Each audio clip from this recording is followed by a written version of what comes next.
your mind, or your brain rather, is coming out of that melatonin-induced sleep state. The brain waves are still in theta brainwave state, which is that, quite a nice, floaty, dreamy state.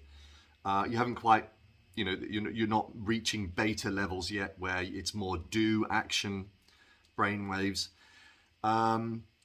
So in this sort of relaxed, accepted state, quite often those negative loop patterns then filter in.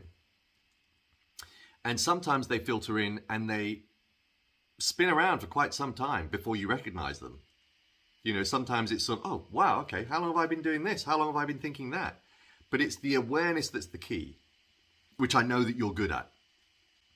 Once you've become aware of it, then it's a very simple process then of awareness, accepting where that is. And obviously, if we think about the positive intelligence saboteur psychologies, then sometimes if you feel in the presence of mind to do that, it's sort of, oh yeah, I know who that is kind of thing. It's this just internal dialogue of, oh, that's the judge, or that's the hypervigilant psychology. I get it, I understand.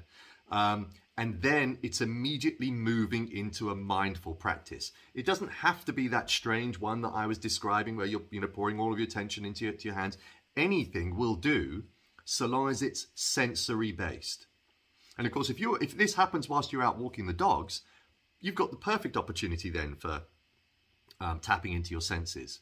So awareness, and sometimes I think it helps to almost change position, physical position. It's almost as if aware, yeah, I hear that, I understand where that comes from, I get it, but actually I'm now pouring all of my attention to this, that tree there. In fact, I'm going to go and touch the tree. I'm going to run my fingertips over the bark, and I'm going to smell what's in the air at the moment. I'm going to have a visual perspective on the dog running around. All of my senses now are being engaged. And you'll suddenly realize that it only takes about a minute or two before that negative thought has disappeared, because the energy that was creating that negative thought has now been moved, both physically and mentally, to this other thing. That's the thing that you really need to practice now. Because eventually, that will be the motor response that we were talking about earlier. Just this natural reaction to, as soon as you become aware, you know what to do. But just like when you were learning your times tables at school, the only way that's going to be a motor response, and just, without thinking, oh yeah, of course, 12 times 12 is this. It's sort of, then you need to do that as a discipline. This needs to be something that you build in. Now, there will be times when you forget, and you'll get consumed by that negative thought, and you'll be, you'll be thinking, how do I get rid of this? And sometimes you'll say, just shut up, internally, or okay, yeah, forget about it, and you'll try and suppress that thought.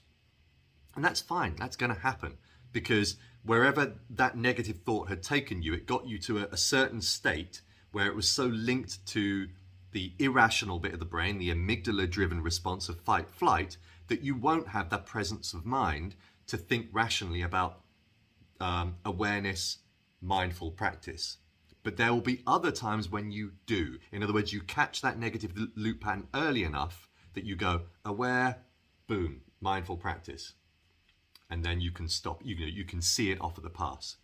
But again, it's absolutely a case of never berating yourself over this. This is mind fitness. This is mental fitness.